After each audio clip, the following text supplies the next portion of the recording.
saya akan mempresentasikan tentang how to farm cupang fish. My name is Ariko Anura, my class name Management B. Oke,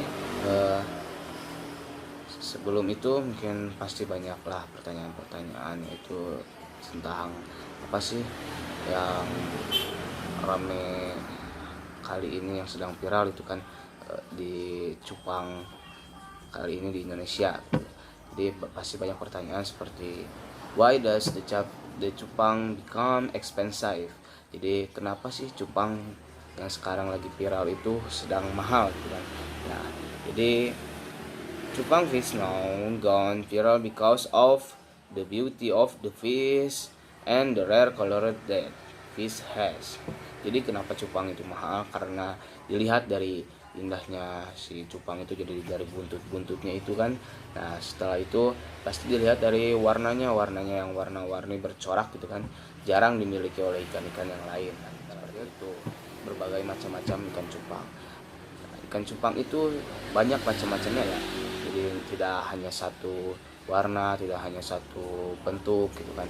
Jadi ada macam-macamnya. Yang pertama itu serid seperti yang di sini. Oke. Dan ada koi galaksi di atas sini, dan juga nanti bakal ada blue rim, terus half moon big air, black avatar. Apa? Karena memang warna-warnanya bagus lah gitu ya, indah untuk dilihat oleh manusia-manusia di muka bumi ini, asik. Nah, kenapa yang paling mahal itu kali ini adalah blue rim, yang emang harganya stabil. Itu ikan blue rim itu berasal dari Thailand. Equipment you need to provide is one, fish farm. Jadi yang alat-alat yang pertama adalah fish farm. Fish farm adalah kolam ikan yang kecil, muat buat 2 ekor ikan, dan karena emang tidak berkoloni, kalau emang berternak pasti banyak ikannya, seperti itu kan. Oke. Nah, yang kedua adalah water hatching. Itu sebagai media tanam atau media untuk bertelur si ikan. Jadi apa nanti telurnya itu menempel di busa, dan busanya itu menempel di daerah daun-daun eceng gondok, seperti itu dia mengambang. Oke. Dan yang ketiga adalah Terminalia catapha. Apa itu Terminalia catapha? Yaitu daun ketapang yang banyak sih di laut, di daerah ya, kebanyakan sih di laut itu yang bagus itu, karena itu mengandung unsur yang bagus untuk seekor ikan cupang, untuk warnanya lebih terang, dan juga untuk kesehatan si ikan cupang. Oke, yang keempat, dried banana leaf. Apa itu dried banana leaf? Yaitu daun pisang yang kering. Apa kegunaannya? Kegunaannya adalah untuk ngasih makan ikan cupang yang masih kecil-kecil, atau disebut juga buraya kalau bahasa Indonesianya. Oke. Nah, itu biasanya mengandung ulat kalau udah lama di dalam air, seperti itu. Oke. 5, vial water pemisah ikan cupang itu kan. Jadi ikan cupang sebelum disatukan dikawinkan itu harus dulu dipisahkan terlebih dahulu. Oke, step by step fish farm. 1. Put dried tapang leaves and dry banana leaves into the pond.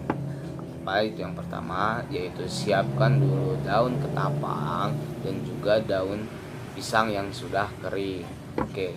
Yang kedua, put a male fish. Yang pertama, masukkan dulu seekor ikan cupang yang jantan untuk menguasai area kolam tersebut. Oke.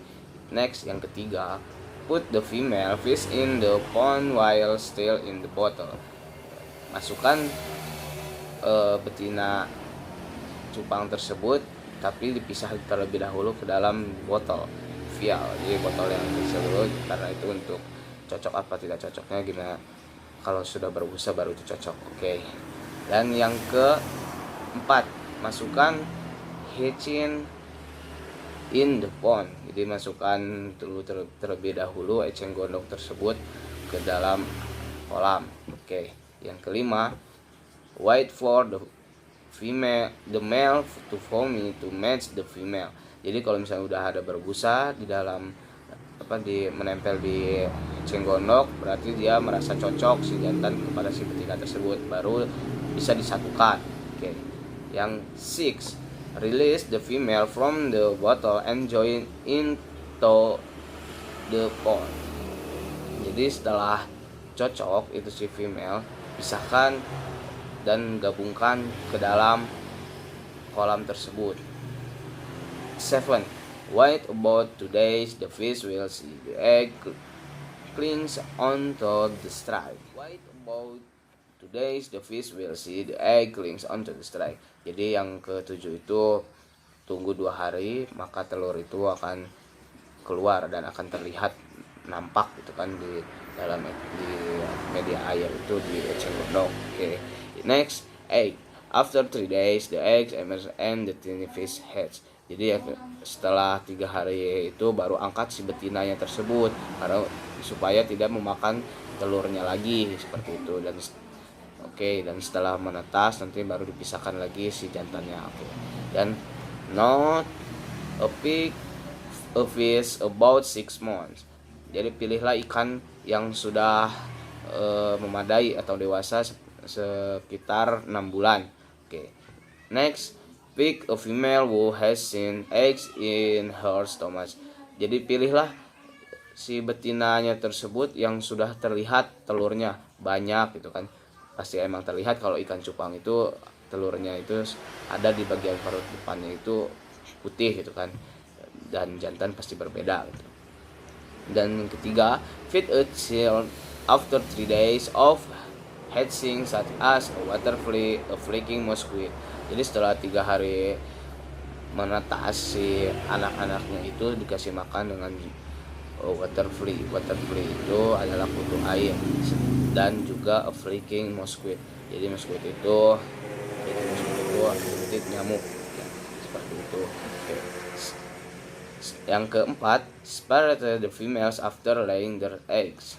Nah, itu kan berarti setelah si betinanya itu harus dipisahkan itu supaya tidak memakan telurnya lagi itu dan memakan si anak-anaknya itu. Oke.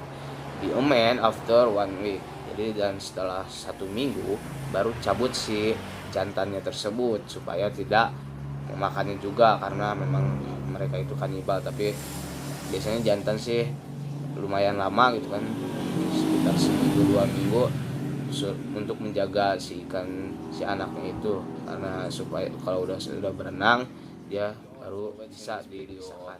And good luck to you all. Jangan lupa subscribe, like, and share YouTube me. Oke, thank you. Mungkin sekian dari saya, presentasinya singkat walaupun jelek ya, namanya saya juga masih belajar bahasa Inggrisnya. Oke, terima kasih. Wassalamualaikum warahmatullahi wabarakatuh.